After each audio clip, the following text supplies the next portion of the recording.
que je commence à faire des phrases et à devenir conscient de ce que j'écris, calculer.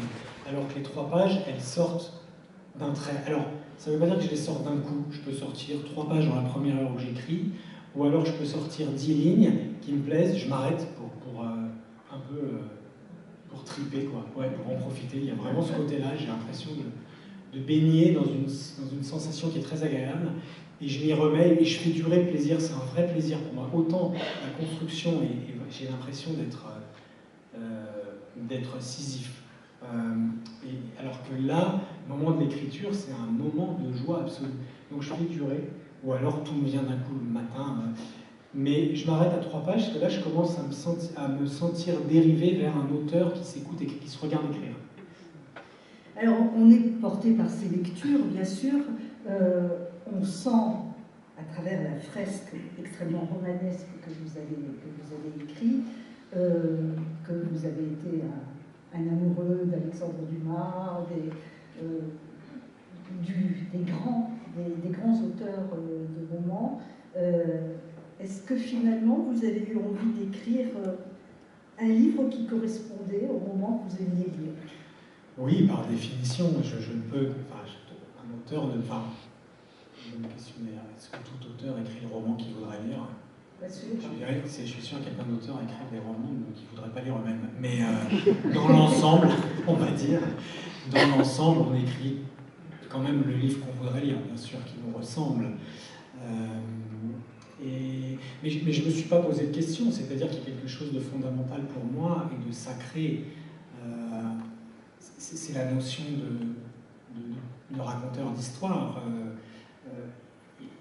Je crois qu'il faut revenir à la fonction fondamentale de l'histoire au sens ethnologique.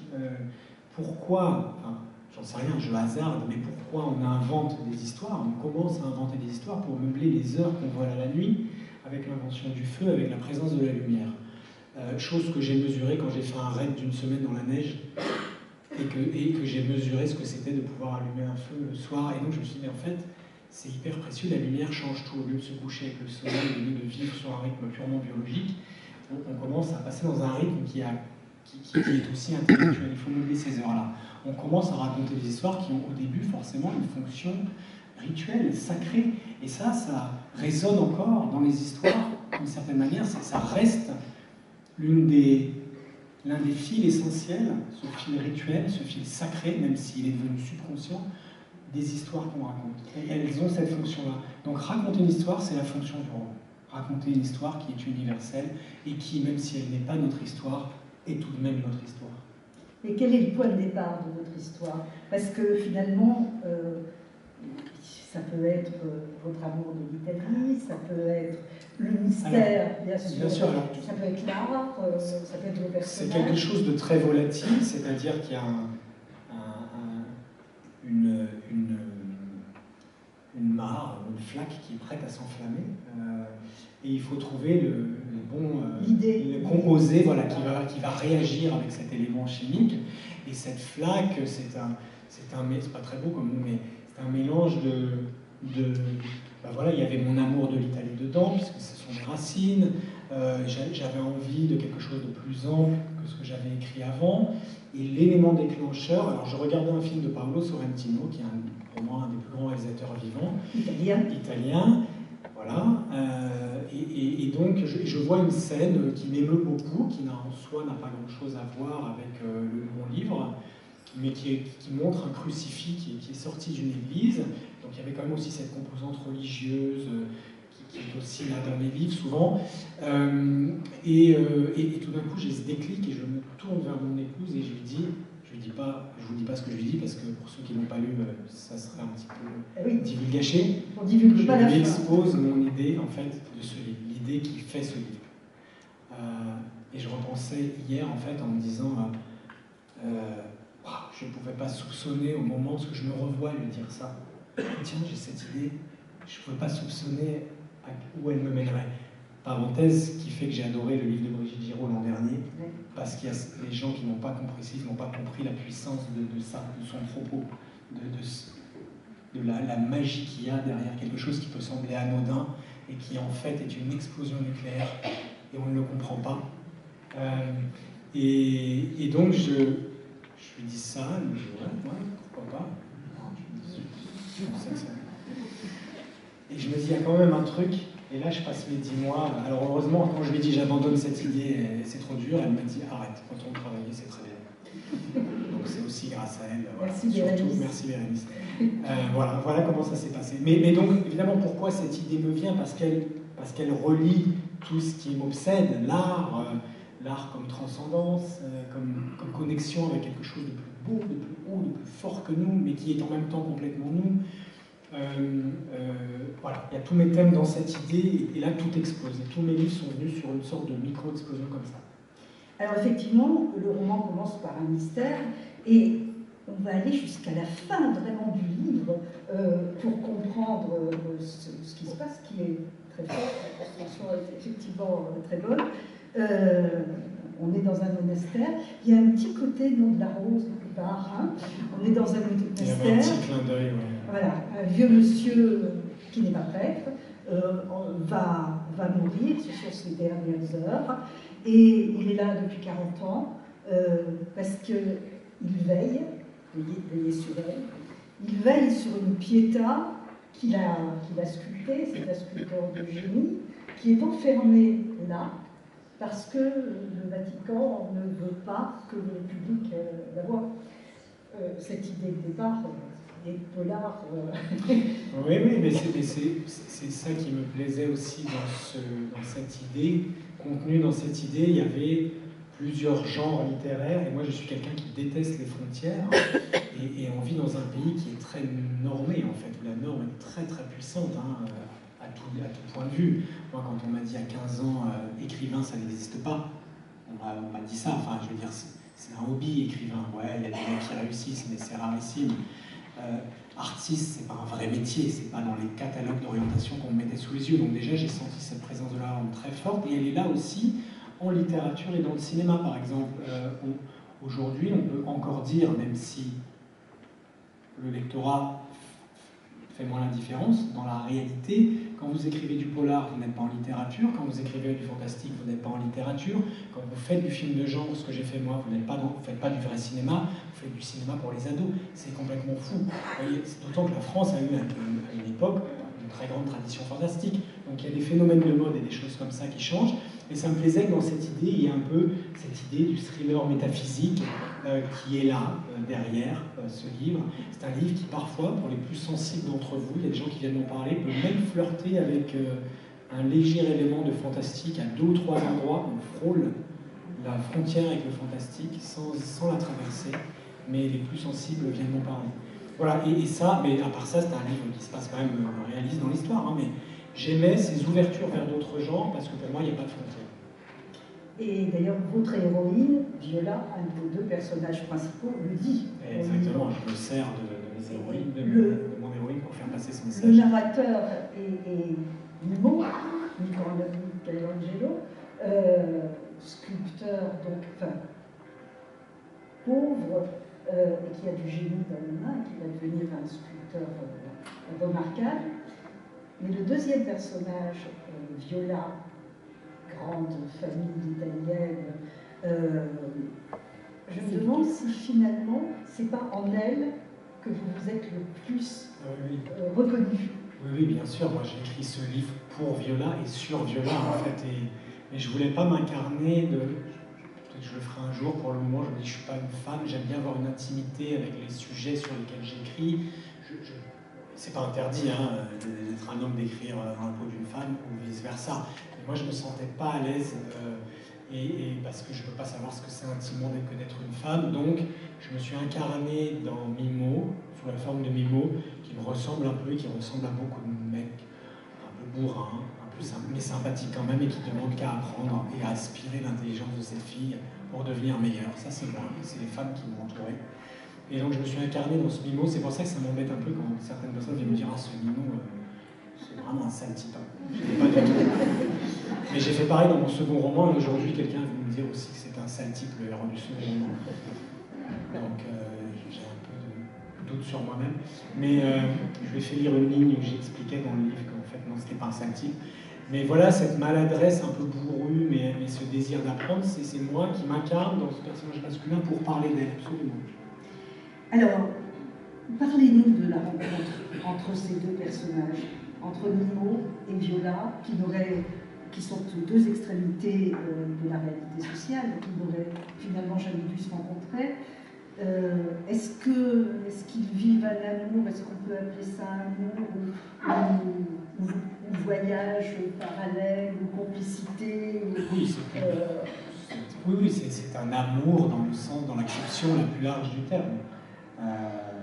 Ils vont traverser l'Italie, la montée du fascisme, parce que ça se passe à partir de 1916, traverser parallèlement avec des destins totalement différents qui se recoupent parfois.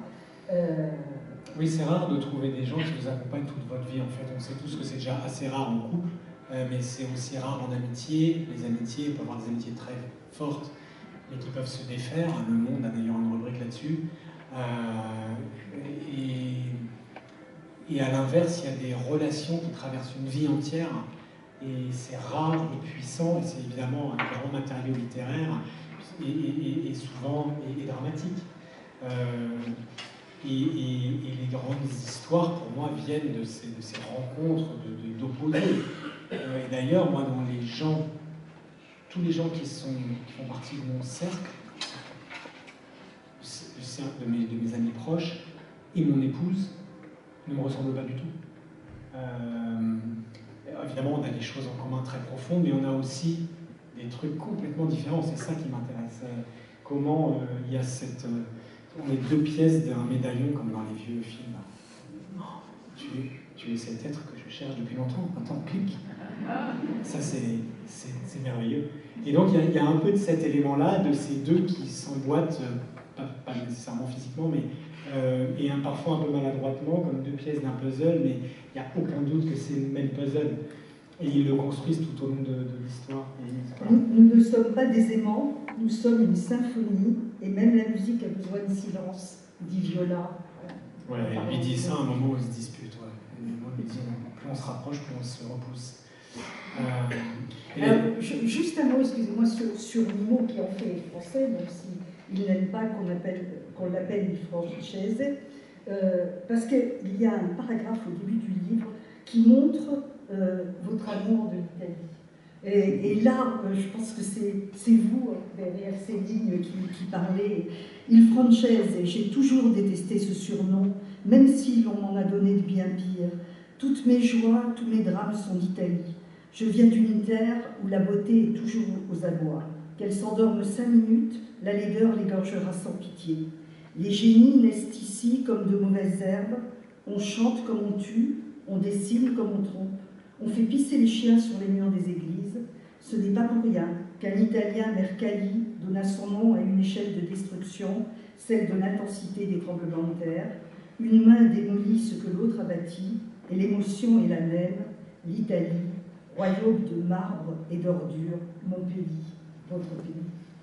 Oui, alors en plus, je me rappelle, parce que j'écris pas de texte littéraire avant d'avoir fini ma structure, mais il y a quand même des phrases qui arrivent à un moment donné. Et là, j'étais à Bellagio, et il y avait une poubelle renversée devant un palais, et je me dis, et là je me dis, si la beauté est aux abois, en fait, je me dis, ouais, la beauté est aux abois. En fait, ces phrases me viennent, la beauté est aux abois, ici c'est un royaume de marbre et d'ordures, et ça voulait dire le fait que ces mots me viennent, j'en avais pas conscience, mais que j'approchais du moment où je sentais que la structure commençait à être solide et me venaient des phrases littéraires, et la première vraie phrase littéraire, le paragraphe qui m'est venu, que je vais vous lire tout à l'heure, il n'est pas grand, c'est là que j'ai su que j'avais le livre, que je pouvais démarrer. Et on attendra la fin quand même. Pas de raison de... L'art sous-tend tout le livre.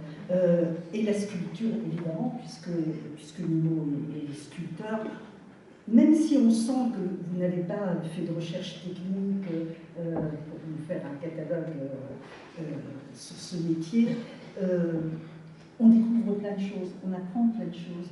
Vous citez cette phrase sur le marbre dans lequel est déjà la statue.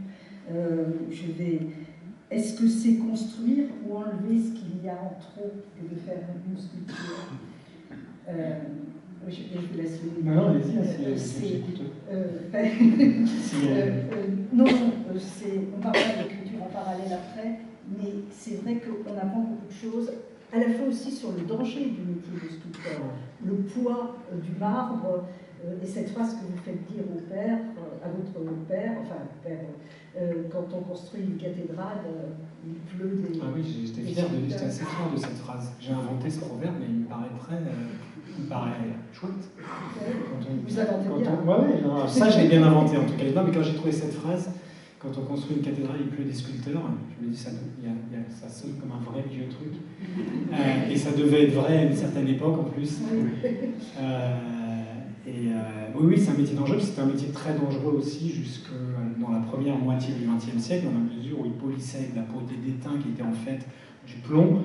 Donc ce que respiraient les sculpteurs était épouvantable, ce qui est d'ailleurs encore aujourd'hui le cas dans des métiers non artistiques sur les chantiers. Parce que dès qu'on est dans des métiers physiques comme ça, la pulvérulence, et puis il y avait soulever ces œuvres, le matériau qu'on manipule, c'est quelque chose d'épique. On revient justement à la sculpture et à cette phrase de Michelangelo sur cette sculpture qui existe peut-être déjà à l'intérieur du bloc de marbre. Est-ce qu'on enlève ou est-ce qu'on construit Oui, je fais un parallèle assez évident avec l'écriture dans ce livre. Je crois que tout geste artistique, c'est un geste qui doit viser à l'épure, c'est-à-dire en dire de plus en plus en gesticulant de moins en moins.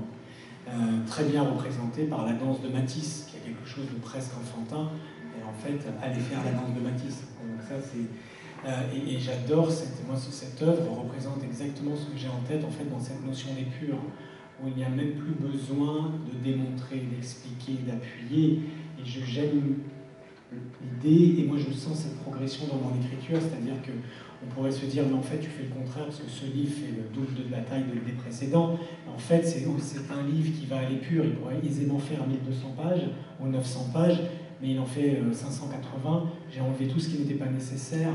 Il y a des flamboyances qu'il y avait dans les précédents, qui étaient, parce qu'ils étaient écrits comme ça, ça n'a jamais été calculé. Où là, c'est beaucoup plus apaisé comme écriture, c'est plus rentré, c'est plus discret, c'est plus résonnant, il faut être plus à l'écoute. Et ça fait partie de ce chemin d'épure que je recherche. Et en même temps, l'écrivain travaille sans matière, sans couleur, sans musique, juste avec une feuille blanche. Oui, mais en fait, on pourrait dire que quand vous écoutez de la musique, il n'y a pas de matière non plus. Quand même, je le vois. Si vous voulez, oui, mais moi j'ai un stylo et un papier, j'ai un carnet rempli de notes.